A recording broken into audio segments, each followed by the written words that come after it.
नमस्कार दोस्तों, यामिनी ज्योतिष में आपका स्वागत है। तो आज एक और बहुत ही आसान वीडियो यहाँ बनाने जा रहा हूँ और बहुत सिंपल वीडियो है। इस वीडियो में मैं आपको ये बताने वाला हूँ कि जो वायु तत्व हमारी राशियाँ होती हैं, कैसे उनको लेकर आप फलित कर सकते हैं। तो इसी के ऊपर पूरी वीडियो जो है वो आधारित रहेगी। वीडियो आरंभ करने से पहले बहुत बहुत धन्यवाद जो लोग मेरा चैनल सब्सक्राइब कर रहे हैं, और ऐसा ही आशा करता हूँ आप मेरे वीडियोस अपने मित्रों, अपने रिश्तेदारों के साथ साझा करते रहेंगे दोस्तों। तो आइए वीडियो आरंभ करते हैं। वीडियो आरंभ करने से पहले मैं एक बहुत आभार प्रकट करना चाहता हूँ सबका। मेरे 25,000 सब्सक्राइबर्स जो है पूरे हो चुके हैं, और अभी एक वीडियो जो है 3-4 दिन पहले मेरी अपलोड हुई थी सुदर्शन चक्र पद्धति के ऊपर, और बहुत से मेरे पास व्हाट्सअप आए हैं, बहुत से मेरे पास मेल्स भी आई हैं, और सब ने बहुत सराहा है उस वीडियो को। तो बहुत बहुत सबका मैं धन्यवाद करना चाहता हूँ। तो आइए वीडियो आरंभ करते हैं।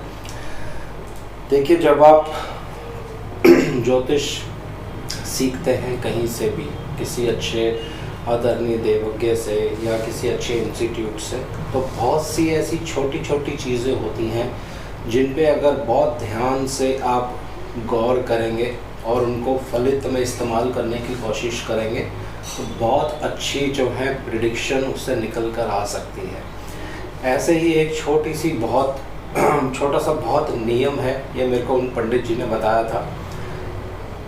राशियां जो होती हैं उनके अलग अलग तत्व होते हैं, कोई अग्नि तत्व है, कोई जल तत्व है, या कोई वायु तत्व है। तो उनको लेकर भी आप फलित कर सकते हैं। तो उनमें से 3 ऐसी राशियां हैं जिनके बारे में मैं आज आपको बताने जा रहा हूँ। वो है 3री, 7वीं और 11वीं, यानी मिथुन राशि, तुला राशि और कुंभ राशि।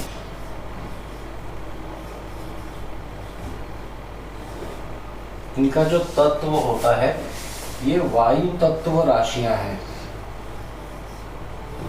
वायु तत्व राशियां नहीं है, माफ कीजिएगा, इनका तत्व वायु तत्व होता है। अब इससे भी अगर हम ध्यान से देखें तो बहुत सारे फलित आप कर सकते हैं। इसको उदाहरण से मैं आपको समझाने की चेष्टा करता हूँ।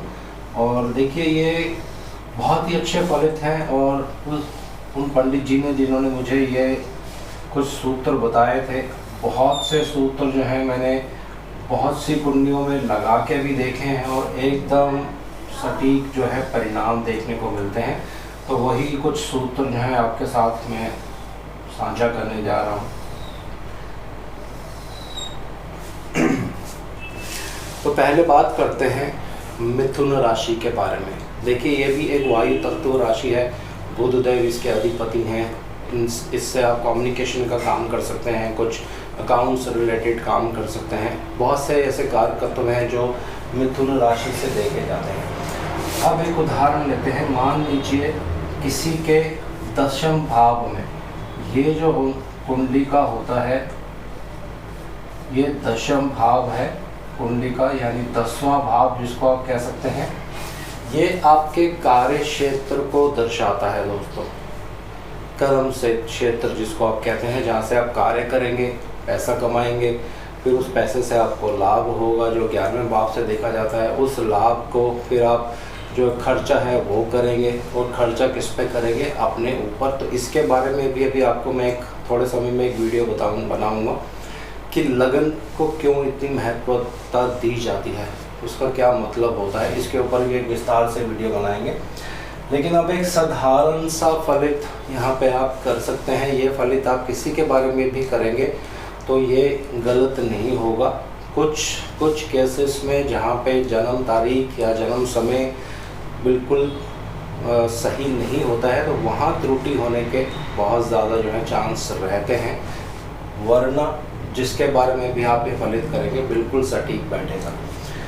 10वें भाव में वायु तत्व जो राशि है उसका प्रभाव जब पड़ता है तो व्यक्ति का जो कर्म क्षेत्र होता है, यानी अगर वो नौकरी कर रहा है या अगर वो व्यवसाय कर रहा है, तो बार बार उसके व्यवसाय में बदलाव होता है दोस्तों। ऐसा इसलिए क्योंकि देखिए, वायु जो होती है कभी भी उसकी दिशा जो होती है वो एक जैसी नहीं रहती है। जब हम छोटे थे बचपन में इतने खेलते कूदते थे, और जब छत पे गर्मियों का मौसम आता था और पतंग उड़ाते थे, तो हर रोज़ शाम को जब हम पतंग उड़ाने छत पे जाते थे तो कभी वायु की दिशा उत्तर की तरफ होती थी, कभी वायु की दिशा पूर्व की तरफ होती थी। तो हमारे मन में, मेरे मन में हमेशा एक विचार जो है उभरता था कि ऐसा क्यों होता है। लेकिन उस समय हम बहुत छोटे थे। जब धीरे धीरे फिर एजुकेशन बढ़ने लगी और इस चीज़ के बारे में पूरी जानकारी जो हमें प्राप्त हुई। इसी तरह से क्योंकि ये वायु तत्व है और अपनी दिशा ये हमेशा बदलता रहता है, तो अक्सर ऐसे लोग आप जिनके दशम भाव में मिथुन राशि है, बहुत उनके जीवन में बदलाव होता है अपने कर्म स्थान को लेकर। एक जगह पे वो टिक नहीं पाते हैं, अलग अलग शहरों में जा सकते हैं। उनकी दिशाएं, जैसे मैंने आपको बताया, वो बदल सकती हैं। अब इसमें कुछ और भी आप जोड़ सकते हैं। अगर इस 3 नंबर राशि पर, अब मैं सिर्फ राशि की बात कर रहा हूँ, उसके अधिपति की बात नहीं कर रहा हूँ, उसके भावेश की बात नहीं कर रहा हूँ। भावेश या बुध देव बनेंगे। इस राशि पर अगर पृथकवादी ग्रहों का प्रभाव होगा। अब पृथकवादी ग्रह कौन से होते हैं? जो आपको अलग कर देते हैं या एक तरह से बुरा प्रभाव डालते हैं, वो है राहु देव, शनि देव, मंगल देव और केतु देव। ये 4 ऐसे ग्रह हैं जो आपको एक जगह से अलग कर सकते हैं। जिस जगह पे आप काम कर रहे हैं वहाँ से बिल्कुल आपको अलग कर देते हैं और एक दूसरी जगह पे लेके जाते हैं। तो अगर ये जो राशि है पीड़ित हो जाएगी इनमें से कम 2 ग्रहों द्वारा, तो फिर आपका कार्य क्षेत्र जो है वो बाधित हो गया है। आप घूमते रहेंगे एक जगह से दूसरी जगह, एक व्यवसाय बदलेंगे, दूसरा व्यवसाय बदलेंगे, एक नौकरी बदलेंगे, दूसरी नौकरी बदलेंगे, परंतु जो है एक जिसको कहते हैं प्रॉपर रूप से सेटिंग आपकी नहीं बैठ पाएगी। उसका ये कारण होता है दोस्तों। तो इसके लिए आपको जब उपाय करने हो तो कम से कम आपको ये ध्यान रखना चाहिए कि जो पृथकवादी ग्रह हैं, जो बुरा प्रभाव डाल रहे हैं, उन ग्रहों की शांति करें। और जो राशि यानी 3 नंबर राशि है उसके जो अधिपति होंगे बुध देव, उसके जो भावेश हैं बुध देव, उनको बल दे ताकि जो बुरा प्रभाव उस पर पड़ रहा है वो ठीक हो जाए दोस्तों। तो ये एक साधारण सा नियम है, किसी की भी कुंडली पे आप लगा के देखिए, बिल्कुल पूर्ण रूप से ये एकदम ठीक बैठता है। अब थोड़ा सा इसको और विस्तार करते हैं। ग्रहों में शनिदेव, राहुदेव को वायु तत्व ग्रह माना जाता है। कुछ लोग केतु देव को भी वायु तत्व में गिनते हैं, लेकिन आप सिर्फ अभी 2 ग्रहों को मान लीजिए। शनिदेव तो एक ग्रह हो गए, राहुदेव जो है छाया ग्रह हो गए। तो ये 2 ग्रह जो ऐसे हैं, यहाँ पे मैं लिख देता हूँ, शनिदेव और राहुदेव। ये 2 ग्रह ऐसे हैं जो वायु तत्व ग्रह है दोस्तों। और भाग्यवश अगर इस तरह का संयोग या इस तरह के योग आपकी कुंडली में बन जाते हैं कि दशम भाव में 3 नंबर राशि है या 7 नंबर राशि है या 11 नंबर राशि है, तो फिर क्या होगा, बहुत बदलाव आता है आपके व्यापार को लेकर, आपके जॉब को लेकर। क्योंकि वायु के घर में ही जब वायु के एक ग्रह आ जाते हैं, यानी वायु राशि जो वायु तत्व है जिस राशि का, उसमें जो वायु तत्व वायु वाले ग्रह आ जाते हैं तो बहुत बदलाव होता है जीवन में। तो आप हमेशा ये अक्सर सोचते रहते होंगे कुंडली देखकर, जब अपनी अपनी जन्म पत्री खोलते हैं, कुछ लोगों के मन में हमेशा जो एक संशय उनके मन में रहता होगा कि क्यों मेरे जीवन में ऐसा होता है, क्यों बार बार मैं नौकरी बदल लेता हूँ, या एक जगह पे मेरा कार्य जो है वो पूर्ण रूप से सेटल नहीं हो पाता है, एक धरती पर मैं टिक नहीं पाता हूँ, बार बार मेरा जो है स्थान परिवर्तन होता रहता है। तो उसका ये कारण होता है, खासकर जब राहु देव भी मिथुन राशि में रहते हैं और 10वें भाव में रहते हैं। आप सदा देखेंगे ऐसे लोग कभी भी अपने कर्म क्षेत्र को लेकर संतुष्ट नहीं हो पाते हैं दोस्तों। हर समय उनके मन में एक ख्याल आता रहेगा कि नौकरी बदल लेते हैं, ये नौकरी जो है मेरे लिए ठीक नहीं है, मेरे लेवल की नहीं है, या व्यापार बदल लेते हैं, या व्यापार जो है ठीक नहीं है। तो इसका ये कारण होता है दोस्तों।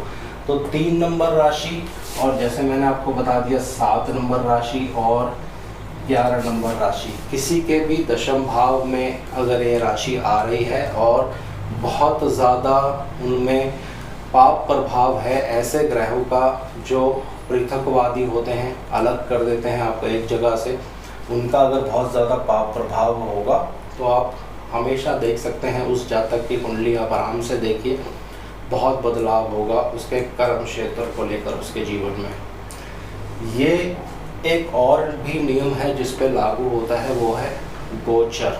गोचर में भी जब शनिदेव इन राशियों के ऊपर से गोचर करते हैं, यानी तुला राशि के ऊपर से, मिथुन राशि के ऊपर से और कुंभ राशि के ऊपर से जब गोचर करते हैं, तो आप देखेंगे बहुत बदलाव आता है सबके जीवन में। जिनके कर्म क्षेत्र में अगर ये तीनों राशियां होंगी, चंद्र कुंडली से भी इसको आप देख सकते हैं, लगन कुंडली से भी इसको आप देख सकते हैं, सूर्य कुंडली से भी इसको आप देख सकते हैं, परंतु चंद्र कुंडली को आप ज़्यादा जो है महत्व दीजिए। उसके बाद लगन कुंडली भी आप देखिए, लगन कुंडली से भी इस तरह के योग आपके बनते हैं। और गोचर में अगर शनिदेव जो कि एक वायु प्रधान ग्रह हैं, अगर इन राशियों के ऊपर आ जाते हैं और ये राशियां जो हैं आपके दशम भाव में हैं, तो उस समय में, उस 2-2.5 सालों के अंदर अंदर अगर आपकी दशा अंतरदशा भी कुछ ऐसी ही चल रही होगी, तो आप अपनी कुंडलियाँ उठाकर देख सकते हैं, या जो भी कुंडली आपके पास है उनका विवरण आप कर सकते हैं। अवश्य ही आप पाएंगे उस समय में व्यक्ति के जीवन में कार्य क्षेत्र को लेकर बहुत ज़्यादा बदलाव होता है। जो लोग नौकरी बदलना चाहते हैं या जो नौकरी छोड़कर दूसरी नौकरी बदलना चाहते हैं, उनके लिए भी ये समय जो है बहुत उपयुक्त होता है जब इस तरह के गोचर के योग बनते हैं। मान लीजिए आपके दशम भाव में तुला राशि है, शनिदेव गोचर में वहाँ आ गए हैं, तो बिल्कुल 100% नौकरी जो है वो चेंज होने के वहाँ योग बने जाते हैं दोस्तों। तो ये बहुत से ऐसे छोटे छोटे नियम हैं, इनको आप ध्यान से जब आप पढ़ते हैं। अभी एक किताब मैंने बहुत से जो मेरे सब्सक्राइबर्स हैं उनको बताई है, देवकीनंदन सिंह की है ये, ज्योतिष रत्नाकर। बहुत ही सुंदर किताब है दोस्तों, बहुत विस्तार पूर्वक उसमें जानकारी है। तो जब आप राशियों के बारे में उसमें पढ़ते हैं तो वहाँ भी बहुत विस्तार से उन्होंने बताया है कि किस राशि, जो कौन सी जो राशि होती है वो किस तत्व को दर्शाती है, उसका तत्व क्या है, उन तत्वों से भी आप फलित कर सकते हैं। इसी तरह से अब एक नियम मैंने आपको यहाँ बता दिया है, इस नियम को आप अपने अनुभव के अनुसार और इस पे आप शोध करिए और रिसर्च करिए, और जो वायु तत्व जो राशियाँ होती हैं, जिन राशियों का तत्व वायु होता है, जैसे तुला, मिथुन और कुंभ, इनको आप दूसरे भावों में भी लगा के देखिए और प्रैक्टिस करिए। प्रैक्टिस करने से आपके जो फलित करने की जो एक विधि है या जो आपका प्रेडिक्शन पार्ट है उसमें बहुत ज़्यादा वृद्धि हो जाती है दोस्तों। इसको एक और माध्यम से भी आप ले सकते हैं। मान लीजिए किसी के दूसरे भाव में कुंभ राशि है, ये एक छोटे छोटे फलित हैं, छोटे छोटे सूत्र हैं जो उन पंडित जी ने मुझे बताई थी, और जब वो किसी की कुंडलियाँ देखते थे तो ये छोटे छोटे सूत्र जब वो उनको बताते थे तो बहुत ही आश्चर्यजनक परिणाम देखने को आते हैं दोस्तों। दूसरे भाव में वायु तत्व राशि है। अब दूसरा भाव क्या है? दूसरा भाव आपके बोलने का है, आपके कुटुंब का है, आपके धन का है। तो एक उदाहरण ले लेते हैं, मान लीजिए धन के बारे में आप बात कर रहे हैं, किसी के दूसरे भाव में वायु तत्व राशि आ जाती है, कुंभ राशि आ जाती है, तो क्या होगा? अगर इस पर बहुत ज़्यादा शुभ प्रभाव होगा तो आपके धन की बहुत तेज़ी से वृद्धि होगी, लेकिन अगर अशुभ प्रभाव होगा तो बार बार आपको धन को लेकर संकट आता रहेगा। कभी धन को लेकर बहुत ज़्यादा दिक्कत आती रहेगी, कभी आपको ऐसा लगेगा कि मेरे पास बहुत ज़्यादा धन आ गया है, कभी आपको ऐसा लगेगा कि मेरे पास बिल्कुल भी धन नहीं है। तो जिस तरह से वायु का जो वेग होता है कभी कभी बहुत मंद गति से वो चलती है, लेकिन कभी कभी बहुत तीव्र गति से वो चलती है। इस तरह से हर भाव में आप इसका फलित जो है वो कर सकते हैं। और अगर मेरे पास बहुत सारे कमेंट्स आएंगे इसको लेकर, तो एक एक करके मैं हर लगन के बारे में 12 भावों में इसको कैसे आपको प्रेडिक्शन करना है इसके बारे में बता सकता हूँ। अगर आप सब लोग इस वीडियो को देखने के बाद चाहेंगे कि इसमें मैं और वीडियोस बना दूं, क्योंकि उन पंडित जी ने मुझे हर लगन के बारे में, हर भाव के बारे में बहुत विस्तार पूर्वक बताया था, लेकिन मैंने अभी जो आपको बताया है थोड़ा सा उसको मैंने छोटा कर दिया है। तो अगर आप आग्रह करेंगे तो इसको और विस्तार से मैं हर लगन के बारे में, हर भाव को लेकर कुछ कुछ जानकारी आपको दे दूंगा, ताकि जो आपके प्रेडिक्शन करने का जो एक लेवल है वो बढ़ सके। और छोटी छोटी चीज़ें जो होती हैं ज्योतिष में, ये बहुत महत्वपूर्ण होती हैं दोस्तों। पहले भी मैंने आपको बताया है कि जो लोग ज्योतिष सीख रहे हैं, छोटे छोटे जो सूत्र हैं बहुत गहरे ये परिणाम आपको देते हैं। तो इनको आप सीखिए, ध्यान से पढ़िए। हर राशि की दिशा क्या होती है, किस ग्रह की क्या दिशा होती है, कौन सा ग्रह कहाँ बली होता है, किस दिशा में वो बली होता है। अब क्योंकि दिशा की बात हो रही है तो मेरे मन में एक और सूत्र जो है वो मेरे को याद आ गया, तो वो आपको मैं यहाँ बता देता हूँ। देखिए, ये कुंडली का पश्चिम भाग होता है, यानी पश्चिम दिशा जिसको कहा जाता है, और इस दिशा के जो मालिक होते हैं वो शनि देव रहते हैं। अब कोई भी ऐसा ग्रह जो शनि देव का शत्रु होगा, वो अगर इस भाव में आके विराजमान होगा तो आपको इस भाव को लेकर सदैव कष्ट भोगना पड़ सकता है। अगर वो ग्रह बहुत ज़्यादा बली होगा तो आपको बहुत ज़्यादा वो कष्ट देगा। मान लीजिए यहाँ पे अगर मंगल देव आके विराजमान हो जाते हैं एक बली अवस्था में, तो ये जो मंगल देव हैं उनकी ये दिशा नहीं है, ये उनके शत्रु की दिशा है दोस्तों। तो इस तरह से भी आप फलित कर सकते हैं।